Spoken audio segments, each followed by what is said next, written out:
Bonjour Moussaillon et bienvenue dans la taverne de Pongo Jones. Pour cette période de fin d'année, je vous propose un rapport de bataille dans l'univers de Briscard, où une bande de Briscard va affronter une aberration symbiotique. Voilà. Euh, Période oblige, un petit scénario de Noël fait par nos soins que je vous présente tout de suite. Notre bien célèbre Grinch a décidé encore une fois de perturber les fêtes de fin d'année en volant les cadeaux de l'esprit de Noël pour créer une aberration symbiotique qui déferle sur Entropia. Face à cette menace, l'ensemble des briscards de Noël ont décidé de se regrouper dans une bande pour contrer cette créature. Donc, l'objectif principal sera tout simplement de détruire cette aberration symbiotique, mais elle sera complétée par un objectif secondaire représenté par 5 petits cadeaux de Noël qui renferment la magie de l'esprit de Noël et qui permettent à l'aberration de se maintenir en vie. Les briscards auront pour objectif donc de récupérer ces cadeaux et de les sortir par leur bord de table. Chaque cadeau qui sera ainsi sorti de la table leur permettra en fait de blesser l'ensemble des membres de l'aberration symbiotique en leur infligeant 3 ou 5 de dégâts sur la même idée que les Runeselk en fait. Et donc on vous présente maintenant la bande de l'aberration symbiotique qui elle est constituée d'une aberration de niveau 2 qui sera jouée en mode découverte. Pour la période de Noël, on a décidé de ne pas faire trop compliqué non plus. Elle sera accompagnée de 2 anomalies symbiotiques, une version champignon et l'autre version bûche. Et pour atteindre les 700 points à peu près de la bande de briscards adverse, il y aura plusieurs sorts, notamment le sort de régénération, de peau de roc, de mimétisme, le sort réservé à Scorpen, de célérité et d'harmonie temporelle, ainsi que forcément l'invocation d'anomalie. Pour lui faire face, une bande de Noël, donc, constituée par Firbert et son chaudron, accompagnée par Jingle Bell et ses lutrines, les Calamini de Noël, le Père Dodo, Sasquatch, la Lapin-Up de Noël et enfin les pingouins de Noël, histoire de rester dans le thème. Le premier tour maintenant. Donc l'aberration symbiotique va commencer en se boostant pas mal à la magie, notamment en protégeant sa tête de bois avec le sort de mimétisme et en augmentant sa capacité de mouvement avec harmonie temporelle. Elle va en profiter aussi pour invoquer une 3e aberration symbiotique de bûche qu'elle va mettre au centre de la table en avançant tranquillement. Face à cette menace, l'équipe de Briscard va rester plutôt prudente en avançant tranquillement les lutrines et un des pingus. L'aberration va en profiter pour se jeter alors sur les lutrines et se déchaîner littéralement dessus avec des jets atroces, avec son bras de bois qui va faire des dégâts de zone et qui va mettre en une seule activation KO les 3 lutrines. En réaction, la Lapin-Up va s'activer, va se mettre sur le flanc de l'aberration et utiliser sa botte pour contrôler le bras de pierre. Elle va renforcer son attaque avec un jet à 2D et va réussir un double critique, puis un double 8 qui va rendre l'action complètement indéfendable pour l'aberration. L'aberration, elle, va continuer de rentrer dans le dispositif des briscards et va décider d'attaquer en fait Sasquatch, et les deux vont se répondre à coups de contre réussis à chaque fois les uns par les autres. Au final, Sasquatch s'en sort plutôt bien et il va ne subir qu'une seule attaque. Pendant ce temps, comme vous le voyez sur la photo, Jingle Bell, nullement impressionné par la perte de ses choristes, va décider de traverser la table, de récupérer un premier cadeau en contournant les anomalies adverses et de faire une course pour se rapprocher de son bord de table. Les Pingu, de leur côté, vont essayer de faire la même chose. Humboldt va rester bloqué au corps à corps. Son compère, lui, va réussir à traverser la table pour se rapprocher. Par contre, hélas, l'empereur va subir les affres de la guerre et finir écrasé par l'un des pieds de l'aberration.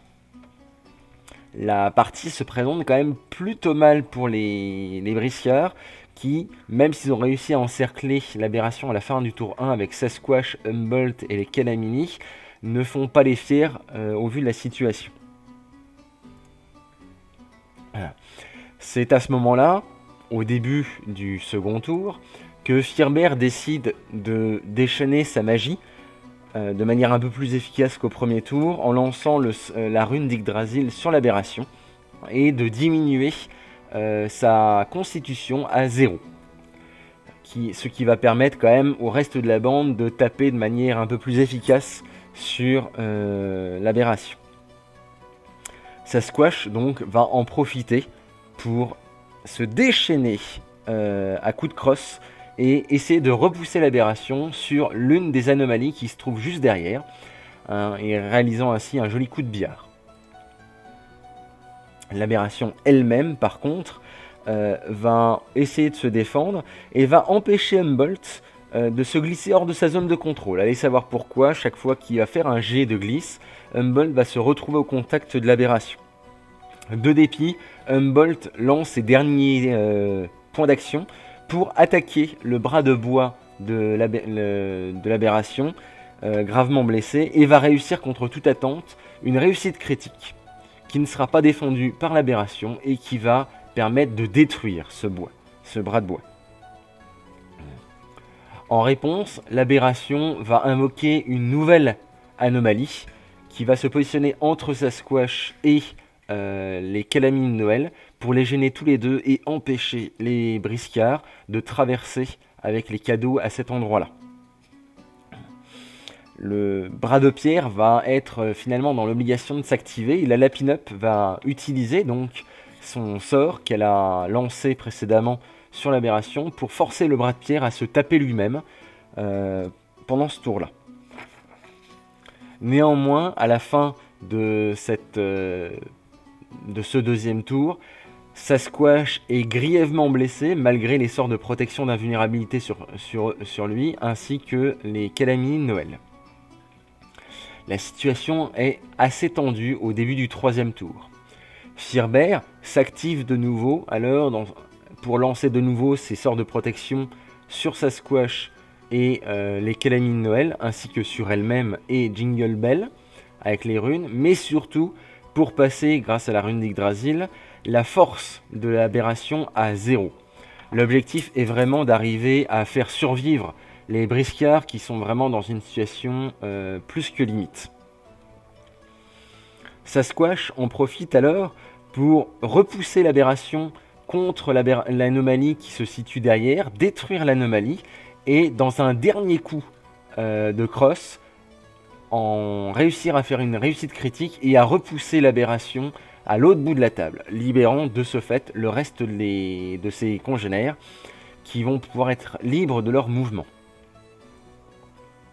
Jingle Bell en profite alors pour ramener le deuxième et troisième cadeau de la table, blessant grièvement l'aberration symbiotique lors de ce troisième tour.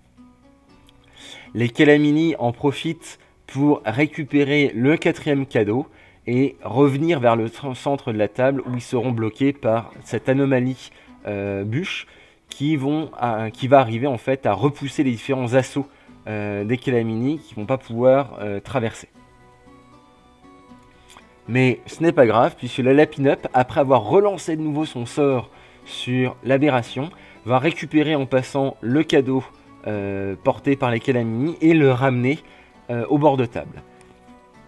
L'aberration est gravement blessée à ce moment-là, mais n'a pas dit son dernier mot, puisqu'elle relance, grâce à une de ses capacités de carte de capacité, elle fait repousser son bras de bois et recharge Sasquatch. Sasquatch subit des assauts répétées de l'aberration, et malgré le sort d'invulnérabilité et ses derniers points de défense qu'il essaye d'utiliser pour se défendre, finit à 4 pauvres petits points de vie. De la même manière, l'aberration finit aussi par écraser à de multiples reprises les Calamini, qui finissent par être mis hors de combat. Humboldt, pendant ce temps-là, héros du match, a réussi à se faire oublier et à traverser les différentes anomalies et l'aberration pour aller chercher le cinquième et dernier cadeau. Nous arrivons ainsi au 4e et dernier tour de la partie, où Sasquatch, dans un dernier élan, finit par se jeter sur l'aberration et déchaîne la force de ses coups de crosse pour parvenir miraculeusement à détruire le corps de l'aberration, qui était quand même, il faut bien le dire, fortement dégradé et abîmé par la perte de magie des 4 cadeaux déjà sortis.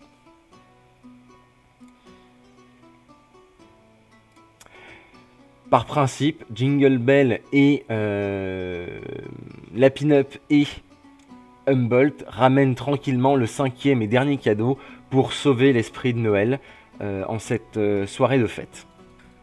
Voilà. En conclusion, on a eu une partie plutôt serrée, hein, contrairement à ce qu'on pourrait voir en regardant uniquement les Brissiards qui ont été mis KO, hein, les Calamini, les Lutrines et 2 des 3 Pingus, puisque à la fin de la partie, Sasquatch, il ne lui restait plus que 4 points de vie. Jingle Bell, bloqué par pas mal d'anomalies, a fini avec la moitié de ses points de vie en moins, tout comme la Lapin-Up. Seul Firebear est resté relativement épargné par les combats, tout comme Humboldt qui grâce aux soins et à une chance, on peut le dire, incroyable, s'en est sorti plutôt bien. Voilà. En tout cas, moi j'espère que vous avez pris plaisir à suivre cette partie. Après ce pourparler et en attendant la prochaine tournée, nous vous souhaitons bon vent sur les mers d'Entropia. Au revoir.